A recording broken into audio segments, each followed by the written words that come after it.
Pembahasan kita pertama adalah tentang business outlook, termasuk juga di dalamnya bagaimana kita nanti ngebahas tentang visi dan misi kita. Karena kalau kita bicara tentang strategi, artinya kita juga harus inline dengan visi dan misi. Jangan sampai visinya kemana, strateginya kemana. Ambil suatu strategi, we have to understand the economy, ya, baik itu global economy, national economy, ataupun hanya local economy sebatas Tangsel. How is the economy outlook, business outlook? Nah, saya mulai dari hotel industri. Hotel industri kita itu adalah di secondary need, ya, bisa dikatakan tertiary need. Makanya kita sangat bergantung dengan kondisi perekonomian. Karena kita bukan suatu produk yang dikonsumsi setiap hari dan wajib seperti makanan, ya. Jadi kita suatu industri jasa di mana bisa dikatakan opsional. Orang mungkin perlu meeting, tapi ketika budget mereka tidak ada, maka opsinya adalah mereka meeting di kantornya atau tidak meeting sama sekali. Bisnis kita ini sangat bergantung terhadap kondisi perekonomian dan kondisi sosiopolitik yang ada di sekitaran kita. Baik itu misalnya HOD ataupun di sales department. Karena ini sangat terkait dengan kegiatan kalian, siapa yang harus kalian sasar sebagai seorang sales gitu ya. Kalau di HOD level, apalagi yang related dengan point of sales ya, revenue generations, maka harus paham yang namanya business outlook. Bicara tentang global outlook. Apa yang akan berdampak terhadap industri kita? Apa yang berdampak terhadap hotel kira-kira in general? Nah, kalau kita lihat keadaan seperti sekarang ini ya, dunia itu dikuasai oleh blok barat dan blok timur. Blok barat direpresentasikan oleh misalnya USA dan Eropa, sementara blok timur dikuasai oleh Cina dan Rusia. Apapun yang terjadi dengan mereka, ini berdampak terhadap ekonomi global. Apapun kebijakan dari Cina, apapun kebijakan dari Amerika, ini sangat berpengaruh. Saya paling suka membaca berita-berita tentang what's happening in China, what's happening in America. Itu to keep me update tentang what's going on in the world. Itu juga yang dulu bisa membantu saya bisa survive pada saat COVID. Saya sempat bikin artikel ya, bagaimana hotel pada saat COVID melay-off karyawannya, merumahkan karyawannya. Tapi karena saya aware dengan global news, saya aware dengan what's happening around the world, makanya ketika Cina di awal 2020 outbreak-nya sudah parah ya, sementara belum masuk Indonesia, saya udah anticipate. Saya udah bikin contingency plan saya bagaimana, baik itu sebagai personal ataupun sebagai general manager. Makanya kita bisa tidak menghentikan operation, tidak melay-off karyawan, dan kita tetap running as effective as possible. Di blok timur, saya tidak begitu care dengan Rusia, tapi lebih care pada Cina. Karena Rusia kekuatannya cuma di military, ya, tapi secara ekonomi dia tidak begitu mempengaruhi ekonomi global, ya. Kecuali kalau dia bermain di mempermainkan harga minyaknya. Jadi kalau Rusia ini ketergantungan dunia sama dia cuman minyak. Sementara kenapa Cina ketergantungan dunia sama mereka itu besar? Yang pertama karena mereka adalah negara dengan industri yang growing rapidly. Market penetration mereka terhadap industri itu tinggi. Luar itu harganya murah, dumping polisi. Ke luar negeri mereka jual murah, di dalam negeri sendiri harganya lebih mahal. Contoh misalnya kayak mobil-mobil elektrik yang kalian pakai di Indonesia sekarang, itu kalau di Cina harganya justru lebih mahal. Nah, kita kenapa kok masih tinggi harganya di sini? Ya karena pemerintah kita ya lebih ke pajak biasanya. Di luar negeri yang tidak ada government tax-nya seperti di Brunei, di Dubai, orang-orang kan mobilnya supercar semua. Bukan karena terlalu banyak orang kaya, tidak. Karena mobil supercar itu affordable di sana. Nah, Cina ini lebih mempengaruhi dia secara ekonomi karena itu tadi ya, mereka negara industri yang sangat ini agresif dengan penetrasi marketnya. Terus yang kedua, mereka itu secara ekonomi itu sangat didukung oleh kebijakan pemerintahnya. Ya. Jadi kalau misalnya ada UMKM, ada pengusaha Cina, itu mau penetrasi keluar, itu benar-benar dibimbing, benar-benar digendong sama pemerintahnya. Gitu. Nah, beda kalau di Indonesia, justru kita pengusahanya malah dibikin ribet dengan urusan imigrasi, ekspor, impor, apa segala macam ya kan. Bukannya dibantu malah dibikin ribet. Gitu. Terus apa lagi? Nah, Cina kenapa industrinya itu berkembang pesat? Karena ya mereka punya bonus demografi yang tinggi ya, dengan jumlah penduduk yang 1 miliar ya kan, artinya tenaga kerjanya mereka banyak sekali, dan secara edukasi, secara pendidikan, level pendidikan mereka jauh lebih baik daripada kita. Nah itu makanya mereka benar-benar menikmati bonus demografi, nggak kayak kita jumlahnya banyak tapi level of education-nya masih rendah, makanya tidak bisa memaksimalkan bonus demografi tadi. Apalagi strategi mereka selain penetrasi bisnis tadi, baik itu manufaktur mereka, baik itu miningnya mereka, ya kan, seperti yang banyak di Indonesia, mereka juga paling rajin minjamin uang, loan, ke negara-negara luar, ya. Amerika itu hutang terbesarnya itu sama Cina. Jadi Cina ini bisa dikatakan ini the big fundernya Amerika. Jadi orang Amerika itu walaupun mereka printing US dollar, tapi hutangnya luar biasa ya. Selain ke Cina, mereka juga punya hutang banyak tuh seperti ke negara Jepang. Itu salah satu pengutang Amerika terbesar gitu. Nah, Cina dia tidak hanya fokus hutang ke satu negara, dia ngutangin ke semua, ke Amerika, ke negara ketiga, ke Afrika, ke Asia. Nah, apa yang menyebabkan, apa impactnya sama mereka gitu? Mereka menguasai kebijakan, mereka influence jadinya karena ya namanya orang ngutangin, ya kan? Nah, kalau orang ngutangin berarti dia bisa bisik-bisik kan? Dia bisa menginfluence kebijakan seperti pertambangan nikel. Pertambangan nikel kalau misalnya di Cina itu harga nikel per ton misalnya $80. Tapi Cina beli dari Indonesia itu cuma $30 gitu. Nah, karena apa? Ya karena hubungan baik mereka dengan pemegang kebijakan di Indonesia karena udah diutangin. Jadi ketika negotiation power mereka jadi lebih baik ya. Nah, itu makanya Cina ini punya influence yang besar terhadap ekonomi gitu. Nah, kalau orang bermain di finansial seperti trading, seperti kripto segala macam, ini berita dari Cina ini paling menakutkan, termasuk dengan Amerika dua ini nih. Benar-benar harus kita pantau. Kalau nggak orang yang bermain di trading itu bisa fail kalau mereka nggak aware tentang ini gitu ya. Nah, ini kenapa kita harus pahami tentang Cina. Terus Amerika ya, Amerika kalau kalian lihat itu misalnya election ya, siapa yang terpilih presidennya itu pasti mempengaruhi karena relatifnya nanti kan sama kebijakan. Terus juga Federal Reserve itu sangat berpengaruh ya. Kalau di sini mungkin seperti Sri Mulyaninya lah gitu ya, Federal Reserve-nya itu apapun kebijakan dia itu pasti berpengaruh terhadap ekonomi dunia. Ya, itu kita perhatikan gitu. Nah, seperti kalau misalnya di Amerika kemarin yang perang tarif ya, tarif itu kan sangat berimpact. Apa impactnya misalnya contoh kalau perang tarif misalnya, tarif yang diberikan oleh Amerika. Kalau Amerika misalnya meninggikan tarifnya, artinya kan beban ekspor dari Indonesia ke Amerika jadi lebih tinggi. Ya, harga jual jadi lebih tinggi masuk pasar Amerika.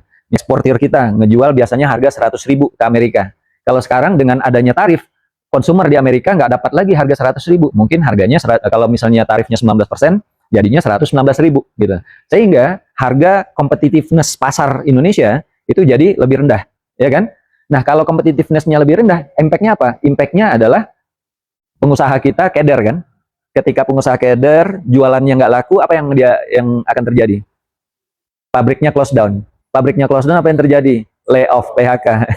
Kalau PHK banyak terjadi, apa yang terjadi? Daya beli berkurang, ya kan? Orang fokus kepada primer need-nya. Nah, that's why kita mesti paham yang seperti ini gitu, karena impact-nya itu seperti itu gitu ya. Nah, ini kalau sekarang ada lagi BRICS ya.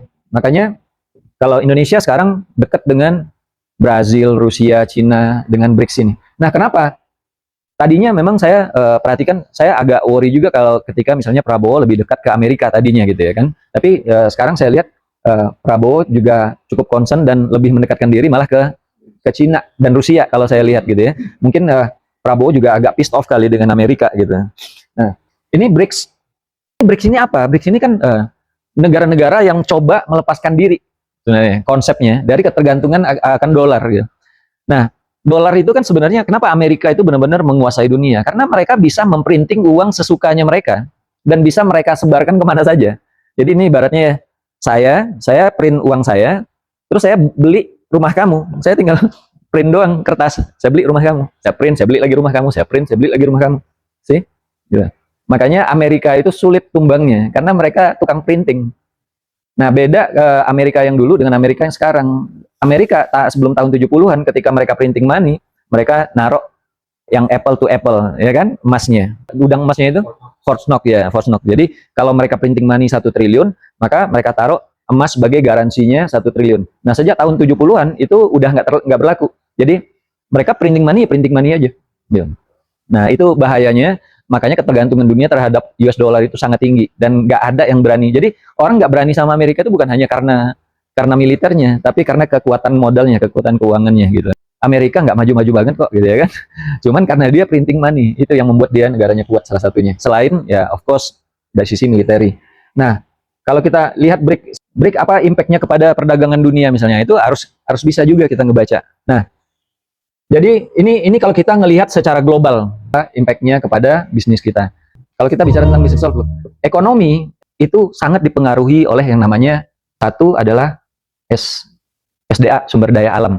Kenapa orang-orang misalnya yang aware terhadap sumber daya alam seperti saya itu cenderung menjadi sifatnya oposisi gitu. Karena kita tahu betul bahwasanya sumber daya alam Indonesia ini sangat luar biasa gitu. Harusnya pajak kita itu bisa mungkin di bawah 5% kali gitu. Kalau sumber daya alam kita benar-benar dimanfaatkan untuk rakyat gitu ya. Tapi kalau misalnya gratis itu memang sangat ekstrim. Kalau kita coba kayak di Brunei atau kayak di Dubai itu mungkin agak sulit gitu. Sebabnya karena apa? Karena Indonesia ini terlalu luas dan jumlah populasi manusianya terlalu banyak. Jadi untuk gratis kayaknya juga sangat susah gitu ya. Tapi paling tidak mungkin PPN yang harusnya 11%, 25%, 30% progresif kita itu ya kan, pajak pendapatan kita yang progresif itu mungkin harusnya bisa di bawah 5% kalau ini dikelola secara benar gitu. Nah, sumber daya alam. Jadi, nah kalau kita bicara tentang sumber daya alam, ini apa impact-nya ke kita gitu. Contoh misalnya, dengan adanya banyak mining nikel di Sulawesi, di area Sulawesi, otomatis kan Makassar, Kendari segala macam kan maju. Artinya hotel-hotel akan lebih baik di sana kan, gitu. Pertumbuhan ini hotelnya akan lebih bagus, pertumbuhan hospitality bisnisnya akan lebih bagus gitu ya. Nah, that's why kita perlu tahu tentang SDA, sumber daya alam kita, dan relevansinya ke bisnis kita apa gitu. Investasi ataupun bisnis yang related sama sumber daya alam yang mungkin misalnya punya kegiatan di Tangsel kan gitu. Ekonomi selanjutnya juga dipengaruhi oleh sumber daya manusianya gitu. Nah, kalau sumber daya manusianya misalnya cuman level tukang semua ya kan, berarti ekonomi yang akan berlaku adalah ekonomi padat karya semua, seperti pabrik gitu kan, pabrik garment, pabrik sepatu, pabrik ini, pabrik itu. Sementara yang ekonomi yang sifatnya padat modal atau sifatnya padat teknologi itu pasti nggak akan berkembang gitu, karena ya sumber daya manusianya terbatas gitu. Nah, kalau kita paham tentang sumber daya manusia, maka kita bisa memproyeksikan apa perkembangan bisnis teknologi ini bagaimana, perkembangan bisnis manufacture bagaimana, perkembangan bisnis consumer good bagaimana, dan lain-lain. Jadi itu bisa kita lihat jadinya ya. Nah, selanjutnya apalagi modal. Nah, seberapa mudah pengusaha-pengusaha kecil, masyarakat itu punya akses ke permodalan gitu. Karena semakin gampang masyarakat punya akses ke permodalan, maka semakin berkembanglah ekonomi. Tapi kalau semakin sulit ya, uang tidak berjalan kan. Ya, makanya ekonomi akan lebih sulit. Nah, selain itu apa? Selain itu ada iklim investasi ya dikatakan ya, iklim investasi. Nah, di iklim investasi ini terkait di dalamnya yang sedang dirasakan oleh kita sekarang gitu. Iklim investasi itu kalau di Indonesia itu sangat bergantung terhadap kebijakan pemerintah gitu. Apapun kebijakan pemerintah itu langsung terasa sama kita gitu. Contoh ya itu tadi ya, tentang meeting di hotel ya. Dalam periode mungkin 5 tahun 6 tahun belakang aja kita udah ngerasakan 2 kali. Yang pertama pas awal Jokowi ya, yang punya awal-awal kan. Nah, terus setelah itu COVID ya. Nah, itu yang selanjutnya ini era Prabowo, berarti udah 3 kali kebijakan pemerintah tapi mengguncang industri perhotelan. Nah, apa saya misalnya seneng membaca sosiopolitik, saya aware dengan sosiopolitik karena saya perlu mempertimbangkan itu. Ini kalau ini yang terpilih dia punya policy begini, dia punya strategi begini, maka impact-nya nanti akan begini. Nah, itu bisa kita pertimbangkan. Makanya kalau kalian lihat dari awal 2022 kita udah fokus ke corporate, terus 2023 kita lebih kencengin gitu kan, karena saya sudah memprediksi ini akan lebih diperketat. Tapi saya nggak nyangka juga sampai di stop begini. Saya tadinya nyangkanya lebih diperketat doang gitu. Nah, makanya, ini iklim investasi di dalamnya itu kebijakan pemerintah, terus inflasi. Nah, contoh misalnya kita punya Menteri Keuangan ya, Menteri Keuangan yang baru-baru aja udah langsung blung gitu kan. Nah, orang langsung nyari profilnya semua, ya kan? Saya secara pribadi secara profesional sebenarnya saya support dia. Tapi secara pribadi tidak gitu. Kenapa saya secara profesional saya support dia? Karena dia kan datang dari LPS gitu. Dia yang orang LPS itu memang dia harus memantau posisi fiskal kita, kondisi ekonomi. Jadi memang kerjaannya memantau. Jadi dia memang udah terbiasa ya. Apalagi dia sendiri secara pribadi juga punya confidence yang tinggi ya kan dengan posisinya gitu. Tapi secara personal ya memang agak sedikit sombong ya kayaknya ya kan. Ya salah ngomong di awal lah harusnya gitu ya kan. Makanya kalau kalian lihat tuh saya sampai bikin konten satu bagaimana cara ngomong harusnya dia gitu ya kan. Jadi yang saya kritik sebenarnya cuman lu ngomong pertama lu udah salah ini. Lu tuh sebenarnya cukup capable kalau menurut saya, tapi lu cara ngomong salah, jadi orang udah anti duluan. Lu jangan-jangan nanti pusingnya gara-gara diserang netizen, diserang orang-orang, bukan pusing mikirin bisnis, ekonomi gitu kan. Nah, lebih ke situ ya. Jadi nah itu ya, jadi kebijakan pemerintah, terus inflasi. Nah, kalau sekarang akankah tingkat inflasi di Indonesia akan tinggi, ya kan? Nah, kan itu juga harus kita pertimbangkan. Contoh dengan kebijakan dia yang akan mengguyur 200 triliun. Dia mengguyur ke bawah 200 triliun ini bagus atau tidak? Menurut saya ini bagus karena ini sifatnya ini bukan printing money ya gitu. Jadi dia uang yang teronggok di Bank Indonesia daripada di dalam kaleng lempar ke pasar gitu loh. Jadi tidak kalau misalnya BI mencetak 1000 triliun untuk kepentingan MBG misalnya, itu mungkin akan bisa terjadi inflasi. Nah, justru itu untuk roda ekonomi itu cukup bagus gitu ya. Nah, yang gini-ginian ya, kita harus paham gitu loh. Kalau kita nggak paham, kita akan salah dalam membangun suatu strategi bisnis kita gitu. Jadi bukan hanya seorang GM nggak perlu ngerti sosiopolitik, nggak perlu ngerti sosioekonomi. Jadi kita bicara tentang yang pertama tadi adalah global business outlook ya. Terus kita bicara tentang national business outlook ya, outlook. Nah, dari dua ini maka kita sesuaikan, kita sinkronisasikan dengan visi dan misi, ya kan? Visi dan misi. Visi dan misi kita itu harus disesuaikan dengan situasi sikon ya, situasi kondisi. Yang dimaksud dengan situasi kondisi ini gimana? Kalau dalam artian ya di sini. Yang pertama visi dan misi. Situasi pertama ya situasi ekonomi ya. Terus situasi lokasi kita, lokasi di mana gitu ya. Terus apalagi misalnya resources kita gitu ya. Resources dalam artian ini apa? Ada produk, ada people, ada capital gitu ya kan. Makanya kita bangun fondasi visi misi ini dengan mempertimbangkan aspek-aspek ini tadi gitu. Terus yang selain itu apa? Where we want to go, ya kan? Jadi namanya juga visi kan, misi. Kita sesuaikan kondisinya, terus mau kita bawa kemana, ya kan? Makanya ketika saya bangun visi dan misi, cara berpikir saya ini, saya lihat semua, saya capitalize semua yang ada, kita lokasinya di mana, produk kita apa, SDM yang kita punya apa, secara capital power kita bagaimana, lalu dengan adanya ini, mengkapitalisasi ini, kemana saya mau bawa ini, gitu. Makanya kalau kalian lihat, kita punya visi dan misi. Apa visi kita? Visi kita adalah we aim, ya kan? Kita ingin, kita menuju we aim, ya.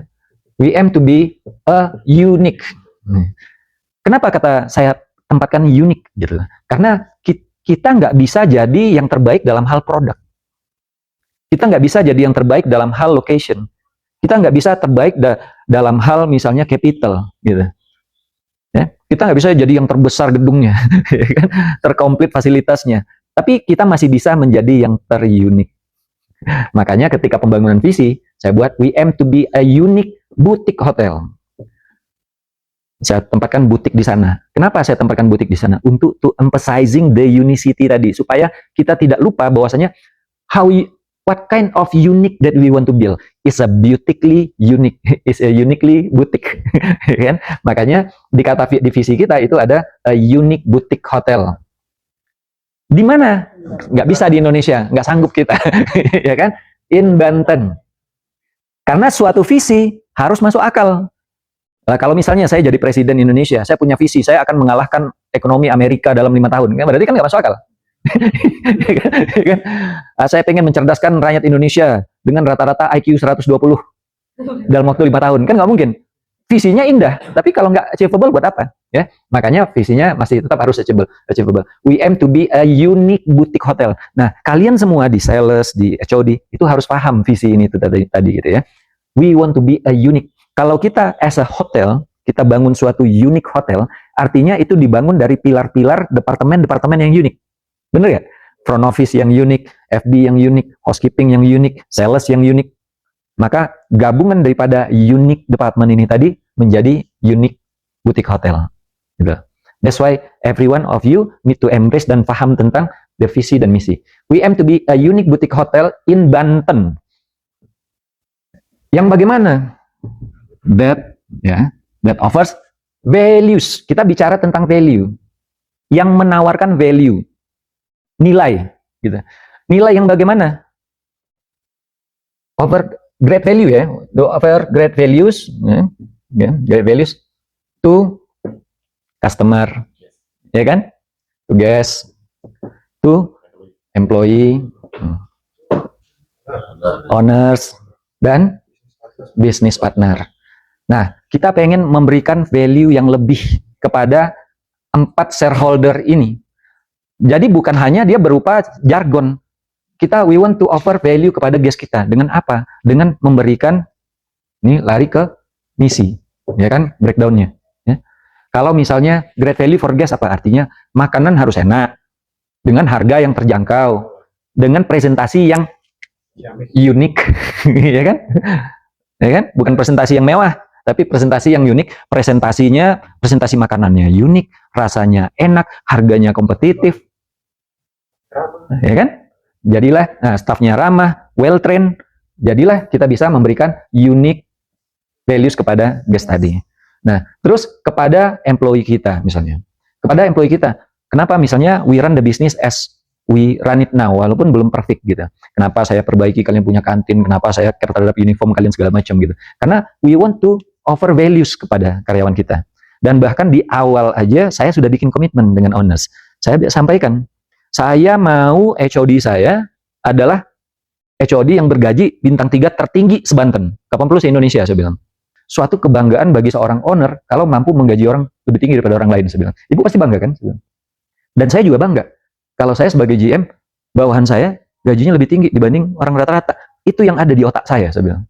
Dan saya yakin ibu juga sebagai entrepreneur, ibu juga bangga bisa mensejahterakan orang, bisa menggaji orang lebih besar daripada orang lain. Nah, itu yang saya bahas duluan sama owners kita ketika saya bangun visi dan misi gitu ya.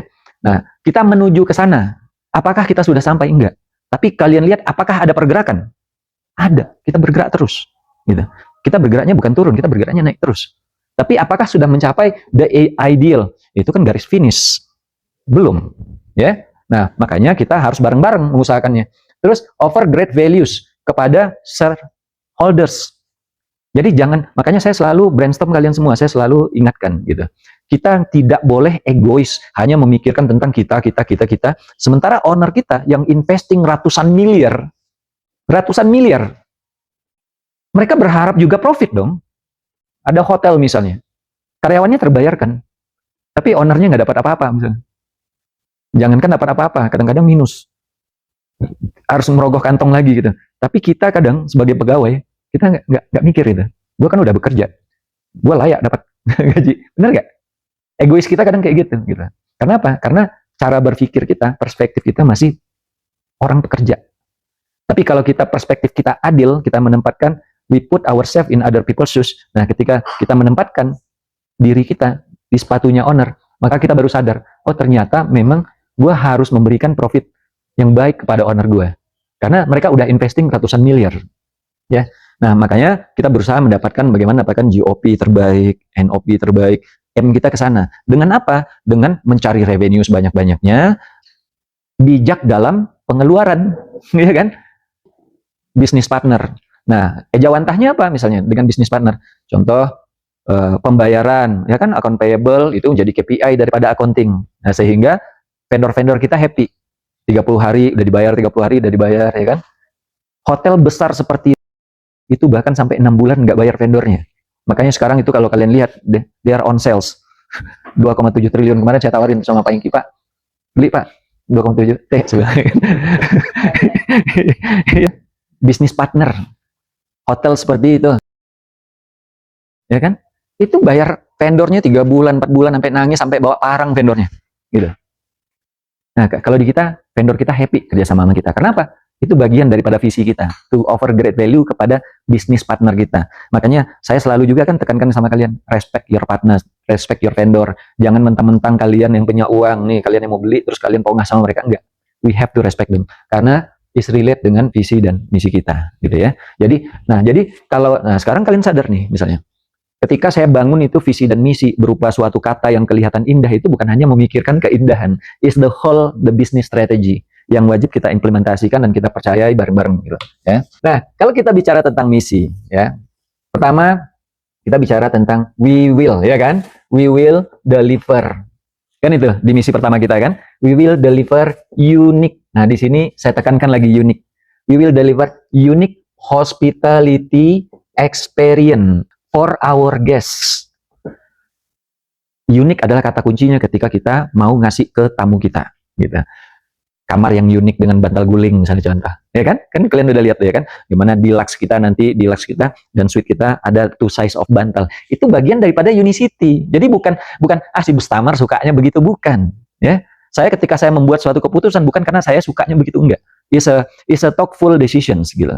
Ya. Ada latar belakang pertimbangan di dalamnya. Jadi we will deliver unique hospitality experience for our guests. Kenapa kita hanya bisa fokus di unik? Nah itu tadi, karena secara produk kita terbatas. Maka kita fokus kepada hal-hal yang bisa kita kontrol. Terus, we will create positive working environment. Nah, working environment, misi kita. Kenapa saya fokus kepada positive working environment? Bukan karena saya pengen menjadi leader idaman, bukan. Karena positive working environment itu akan menghasilkan unique experience. Gitu. Makanya kita harus yakinkan anak-anak kita happy bekerja, passionately bekerja. They believe in what they do. Gitu. They do it because bukan karena mereka have to do it. They do it because they believe they have to do it. Gitu. Passionately they have to do it. Itu yang harus kita train anak-anak kita. Makanya we need to create positive working environment. Makanya pesan saya sama Pak Kozin, kalau ada yang toxic, tugasmu buang segera.